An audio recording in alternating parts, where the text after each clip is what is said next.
राधा स्वामी जी, प्यारी साथ संगत जी, आज हम आपको एक चोर की साखी सुनाने जा रहे हैं। चोर और सत्संग का प्रभाव।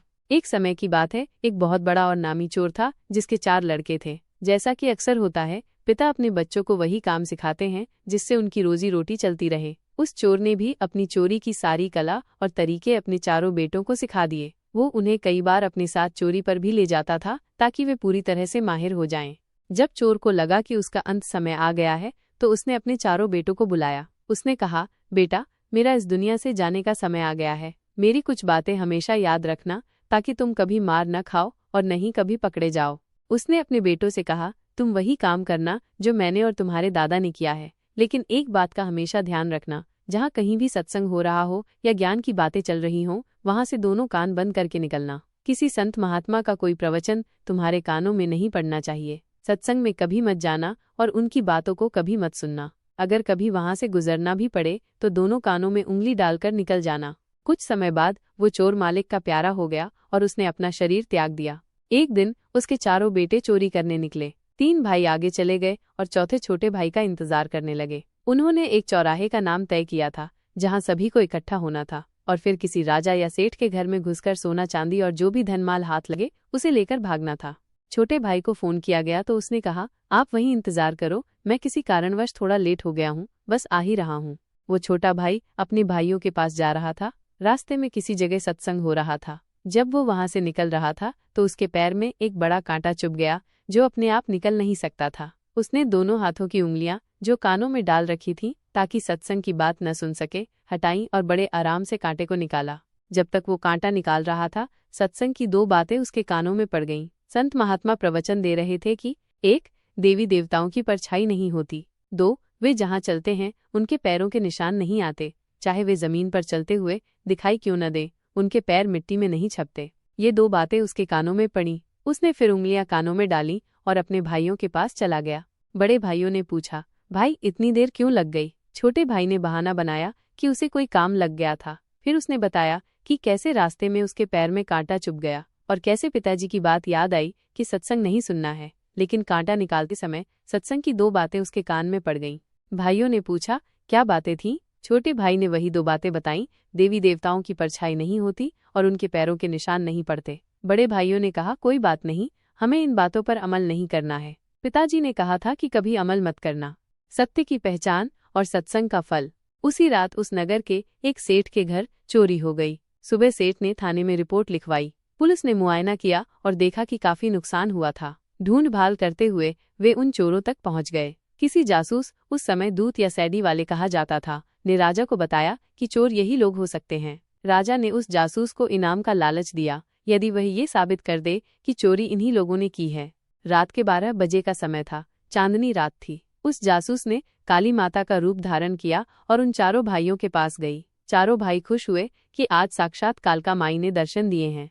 वो जासूस बोली, बेटा, मैं आज तुम्हारे पास आई हूँ। तुमने जो भी मन्नतें मांगी थी वे पूरी हुई और मैं तुमसे बहुत खुश हूँ। मैंने सोचा मैं खुद अपने बच्चों को दर्शन दूँ। मैं हमेशा तुम्हारे साथ रहूंगी और तुम्हारा हर काम करूंगी, लेकिन तुम्हें बताना होगा कि फला सेठ के घर जो चोरी हुई है उसमें तुम्हारा हाथ था या नहीं। चारों भाई बताने ही वाले थे कि हाँ माताजी, वो तो हमने ही की है, हम आप ही के बच्चे हैं। लेकिन तभी जिसके पैर में कांटा लगा था उसके कानों में सत्संग के वही शब्द गूंज रहे थे। उसने देखा कि इस काली माता की तो परछाई बन रही है और नीचे उसके पैरों के निशान भी आ रहे थे। उसने सोचा, ये तो कोई छलावा है, कोई धोखा है। उसने हाथ जोड़कर कहा, नहीं माताजी, हमने चोरी नहीं की। उसे सत्संग के वे 2 शब्द याद थे और उसने वही देखा। सत्संग में तो महात्मा कह रहे थे कि देवी देवताओं की परछाई नहीं होती और उनके पैरों के निशान नहीं पड़ते, लेकिन इसकी तो परछाई भी है और पैरों के निशान भी बन रहे हैं। ये तो असल चीज नहीं है। जब वो समझ गया तो चारों भाइयों ने हाथ जोड़कर मना कर दिया, नहीं माताजी, हमने ये चोरी नहीं की। उन्होंने कहा, अगर हमने की होती तो आपसे क्या छिपाते, आप तो सब जानते हो।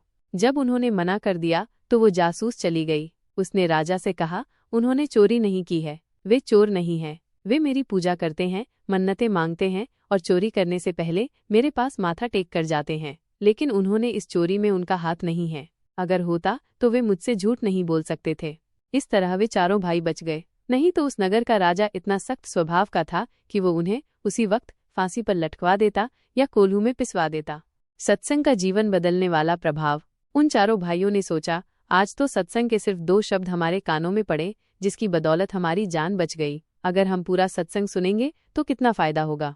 दूसरे दिन से वे जहां भी सत्संग लगता वहां पूछताछ करके जाते और सत्संग सुनने लगे। धीरे धीरे सत्संग का प्रभाव उन पर ऐसा पड़ा कि चोरी और ठगी के विचार उनके मन से निकलते गए। वे सोचने लगे कि किसी गरीब का दिल दुखाने या उसे परेशान करने से हमें भी इसका भुगतान देना पड़ेगा। लोग कितनी मेहनत से अपने बच्चों के लिए कमाते हैं और हम रात को चुरा कर ले आते हैं। उनके दिल पर क्या गुजरती होगी। वे रोते बिलखते रह जाते हैं।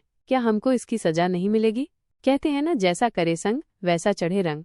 जब हम संतों और महात्माओं की संगत करते हैं तो हम पर भी वही रंग चढ़ जाता है। हम भी उसी रास्ते पर चल पड़ते हैं। जब तक हम बाहरी दुनिया में भटकते रहते हैं, हमारा ध्यान उस तरफ नहीं होता और हम अंधे आते हैं और अंधे ही चले जाते हैं। हमें कोई पूर्ण संत सद्गुरु मिलना चाहिए जो हमारी बाह पकड़े और आखिर तक हमें छोड़ने वाला न हो। इसलिए हमें सत्संग को कभी भी छोड़ना नहीं चाहिए। पता नहीं किस दिन सत्संग का कौन सा शब्द हमें कहाँ काम आ जाए और हमारी जिंदगी ही पलट जाए, हमारी जान बच जाए या कोई ऐसा कर्म जो हम करने वाले हों वो टल जाए। सत्संग वह पानी है जो हमारी रूहानी दौलत और इंसानियत को हरा भरा रखता है। हमारा मन मालिक की भजन बंदगी में लगता है। हमारा ध्यान बाहरी दुनिया से हटकर अंतर्मुखी होता है। आज हम बाहरी मुखी बने बैठे हैं, इसलिए हमें सत्संग में जरूर जाना चाहिए। ऐसे लोगों के पास बैठें जिनका आचरण मालिक की भजन बंदगी की तरफ हो, जिनका ध्यान उसकी तरफ हो। हमें ऐसे लोगों की संगत नहीं करनी चाहिए जो जुआरी, शराबी या मांसाहारी हों। कहते हैं, मांसाहारी मानवा परत भजन में भंग। जो मांस खाते हैं उनके तो भजन सुमिरन में भी भंग पड़ती है यदि कोई सत्संगी उनसे मिलता है। पापी मिलो अनेक, निगुरा मिले ना एक। एक निगुरे के माथे पर कोट भार, कोट जन्म को भार। चाहे कितने भी पापी मिल जाएं, पर एक निगुरा बिना गुरु वाला न मिले। एक निगुरे के माथे पर करोड़ों जन्मों का भार होता है। जिसका कोई गुरु बना हुआ है, चाहे वो गुरु के हुक्म में न भी रह रहा हो, फिर भी गुरु उसकी संभाल करता है। गुरु सोचता है, ये मेरी ही औलाद है, मेरा ही बच्चा है। अगर ये रास्ता भटक गया, कोई बात नहीं, सुधर जाएगा। कभी मालिक की मौज होगी, ये अपने कर्मों का भुगतान दे रहा होगा। एक वक्त आएगा, ये भी सुधर जाएगा। किसी पूर्ण संत महात्मा की दया दृष्टि पड़ेगी तो इसका हृदय निर्मल हो जाएगा, पवित्र हो जाएगा। ये भी गलत कामों को बिल्कुल छोड़ देगा और हमेशा मालिक की भजन बंदगी में लीन रहेगा। कहते हैं ना, नजर पड़े गुरुदेव की, बंदे को मौला कर गया। क्या पता किस दिन उस गुरुदेव की, उस सतगुरु की मेहर भरी दृष्टि हम पे पड़ जाए। वे इंसान से भगवान बना सकते हैं। उनकी नज़र में वो ताकत होती है। सही आचरण और सोच की महिमा। हमें परमात्मा चाहे किसी भी हालात में रखे, हमें कभी गलत कदम नहीं उठाना चाहिए और न ही गलत सोच रखनी चाहिए। हमें हमेशा दूसरों का भला मांगना चाहिए। जब हम दूसरों का भला मांगेंगे तभी हमारा भला होगा।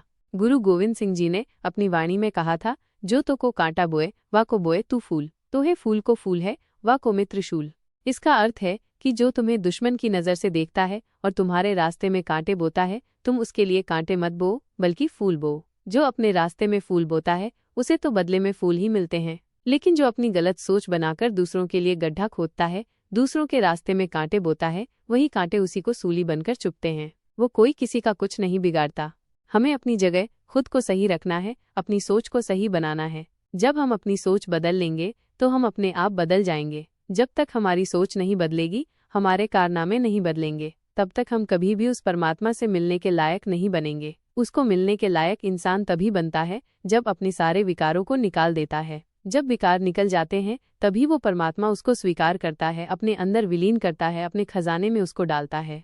जब तक कोई मैला होता है, जैसे एक माँ भी अपने गंदे बच्चे को उसी हालत में गोद में नहीं उठाती, वो पहले उसे नहलाती है, धुलाती है, साफ करती है, तब जाकर उसे अपनी छाती से लगाती है। वो तो कुल मालिक है, उसे तो कितनी सुंदरता, कितनी पवित्रता चाहिए, हमारी अंदर की कितनी साफ सफाई होनी चाहिए, तब जाकर मालिक हमें अपनी गोद में उठाता है, हमें अपनी छाती से लगा लेता है। जब हम उस खजाने के लायक बन जाते हैं तो वो हमें यहाँ नहीं रहने देता। वो कहता है, ये मेरा जो सिक्का था पहले लोहे का था, रांग का था, अब यह सोना बन चुका है, ये पारस बन चुका है। उस वक्त वो अपना ही रूप बना लेता है।